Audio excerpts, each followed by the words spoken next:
The Age of Mythology Retold beta has come to a close, and I've played around 12 hours of the beta over the weekend, which is more than I was expecting to. It's honestly the most gaming that I've done over a weekend for a long time.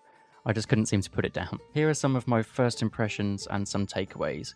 I have some positive and some negative things to bring to the table, so let's get into it. Number 1, the game feels like Age of Mythology, but it also feels different. Now, that might seem like a bit of a weird statement, but if you've played the original game and then played the Retold beta, you might feel the same way. The vibe of Age of Mythology is definitely there, with the remastered soundtrack, the same units or similar units, and also buildings, but at the same time, it feels completely different. It's a strange balance, but I feel like it works well. Some examples of this are some of the combat mechanics, where in the original Age of Mythology, all the units kind of bump into each other and all the archers pretty much have 100% accuracy. Whereas you move over to Retold, where the units kind of swarm together in a different way and they can almost push each other along, and the range mechanic is completely different, where before the archer gets ballistics, they basically can't hit anything moving, and then with ballistics, they get insane accuracy. I will get further into how this feels like Age of Mythology but doesn't in the balance section later on. Number 2, the in-game art style and graphics. Now, I'm not someone that's bothered about graphics normally. I always play games on low to medium graphics, but I can say that the new effects, specifically the particle effects of how the buildings go down, some of the new god powers, and how boats show damage now, which is a huge improvement, as you can actually see and feel when your boat gets attacked by a siege ship. So from a gameplay standpoint, these changes are just perfect. Is the art style going to be everyone's cup of tea? Probably not. I've got quite a few comments how they don't like the overly cartoony look. I feel that it personally fits the game because it's this almost fantasy game of mythology where all these mythologies that are potentially hundreds or thousands of years apart are all coming together, and I feel that it definitely fits that. Number 3, this is where we move on to the negative side, the god art. You might have seen in my most recent video about some of the god art pictures. We've been assured that AI wasn't used in the making of these, but if you look over Reddit, you'll see that some of the gods have 6 fingers or an index finger that's huge and then the other 3 fingers are really, really small. And this is a telltale sign that AI has been used in some way. I think some of the god portraits look great and others are just really lacking. It's a shame because the art of the original Age of Mythology is something that so many people just loved. For anyone that doesn't know, these were hand-drawn and hand-painted and then scanned into Photoshop and then touched up before being added to the game. A lot of love and care went into these artworks, and if we could just get those or a version of those without having to pay for it, that would be perfect. And I think this is what everyone would want, or just new art that's based on the old style. If you ever take a trip to Greece or one of the Greek islands, you will definitely see Age of Mythology Zeus plastered everywhere. I believe he's the face of one of the water parks in Crete, but I could be wrong. Keeping on the negative track, we're going to go for number 4, which is the UI. I'm not really a fan of the top UI. After playing so much Age of Mythology and the resources being at the bottom left, to then having to look up is just a little bit strange. I'm hoping this is something that can be modded out, or they could potentially give us an option to move it down to the bottom. That would be perfect. I also don't like the huge middle button. For anyone that hasn't played, this might not look like a button, it might just be an aesthetic choice, but if you press on this big button that shows what age you're in, it takes you to the town centre, and I've accidentally pressed it quite a few times and it can be very frustrating. However, I do like the UI that's at the bottom. By default, when you haven't clicked on anything, the bottom UI is completely clear. And then when you click on something, the UI appears from the left and the middle, and I think that is great. For the original Age of Mythology, I've always had mods that remove the bottom bar because it's just so important to be able to see things.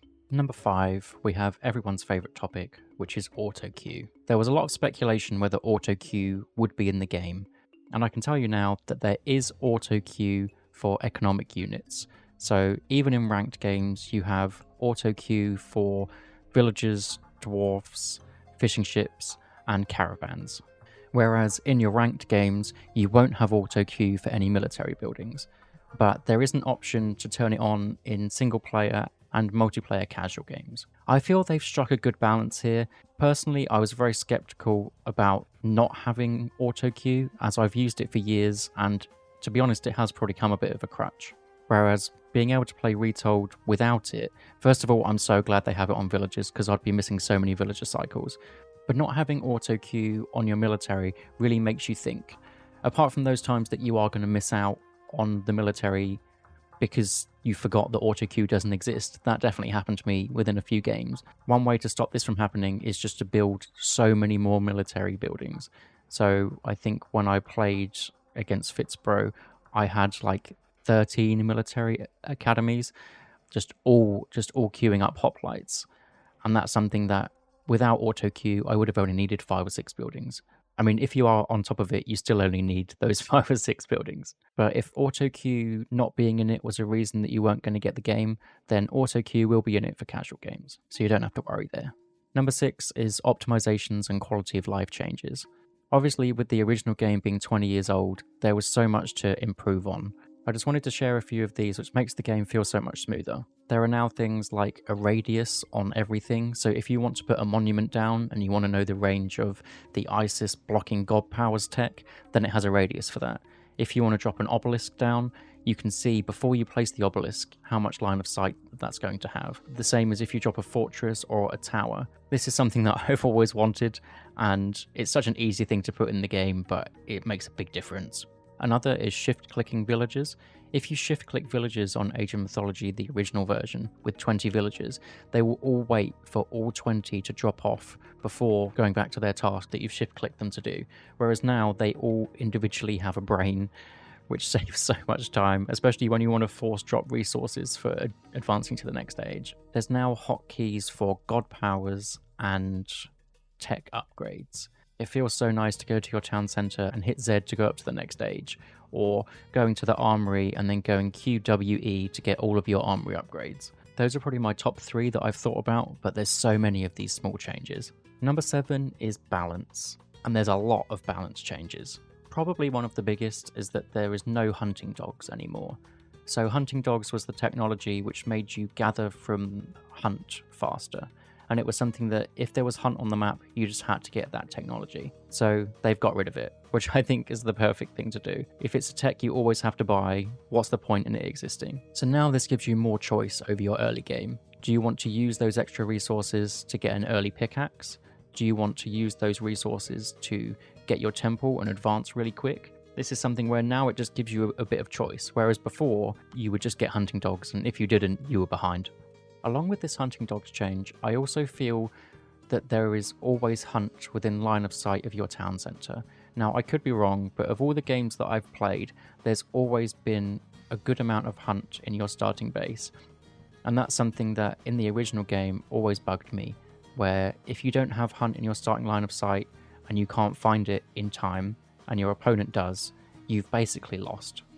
A change that I really didn't see coming was that villagers are now weaker. Villagers in Age of Mythology are historically very strong.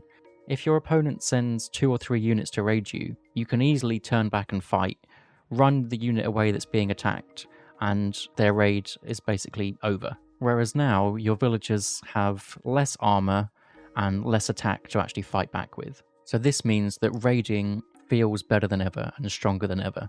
So you can go in with your unupgraded raiding cavalry and actually feel like you can take down some villagers. Now for the changes which was teased in some of the trailers and the podcasts beforehand. So there is more population and reusable god powers. And I didn't know what I was going to think about these changes, but I really like both. So the more population, you just have more units, bigger armies, and it doesn't feel like you're so restricted. When you go back to playing the old game and you have 160 population, and 100 of that is going to be in economic units, then you probably end up with 25 to 30 units worth of military population. Whereas now, the population limit is so much higher, and you do have more villages, and there's more gold mines, or at least it feels like there's more gold mines, it feels like there's more hunt packs, so there's just more of everything, more to do, and I personally like that, and I think most people will as well. And that brings us back as well to reusable god powers. So how the reusable god powers work is, rather than them just being on a cooldown, which is what I thought it was going to be, it actually costs favor to use, which makes favor so much more important. Whereas Favour before was only for getting your myth units or your fortresses down, now Favour is used for so many things. It's used for those things, but it also means that you can use it to reuse one of your god powers. If you've used your Flaming Weapon's timing attack and you build up enough Favour, you can just go for a second one. A lot of the god powers have different amounts of Favour to reuse them. It isn't just a set amount for the Archaic Age, Classical Age, Heroic Age and Mythic Age. It's based on the individual god power. So something like Flaming Weapons costs a hell of a lot, as it's such an impactful god power. I think this is definitely the way forward, and it's something where if something is too good, then you can just up the cost to reuse it, and it's a great way to balance things. Another balance change is how town centres work now. So town centres, first of all, they take ages to build, which I think is a good change, because going for a classical age second town centre that builds really quickly, there isn't as much counterplay to it, whereas now you have more time to get your army over there and actually stop that from going up, and sometimes you can just win right there. But there isn't just town centres you can build, there are now village centres, which you don't need to build on an empty settlement, you can just build it anywhere. They have a lot less HP than a town centre, and it takes longer to build villages from them. I'm not sure how I feel about this change, as I didn't see many people using them. I don't know whether it was clear that this did exist or not. I only really used it in one game, because I feel like most of the time I just want to go for a settlement anyway. But I can see a world where if you want to sit in your base and have two town centres, basically, it might be very hard to stop you on a very defensive map. One more balance change that I'm definitely here for is the change to the navy. In the classical age, in normal Age of Mythology, you can only build arrow ships, like a trireme. But in Age of Mythology Retold, you have access to all the boats. So you can build the archer ship, the hammer ship, and the siege ship. This means that you do have to think about it a bit more than just massing archer ships, pull one back, and not think too much apart from, I need to out-micro my opponent. Now you need to out-micro them and out-strategize them by building the right boats. This might change back into archer ships are just better, but what I did was build the majority of archer ships and then get a couple of counters in there, but who knows what the meta's going to be.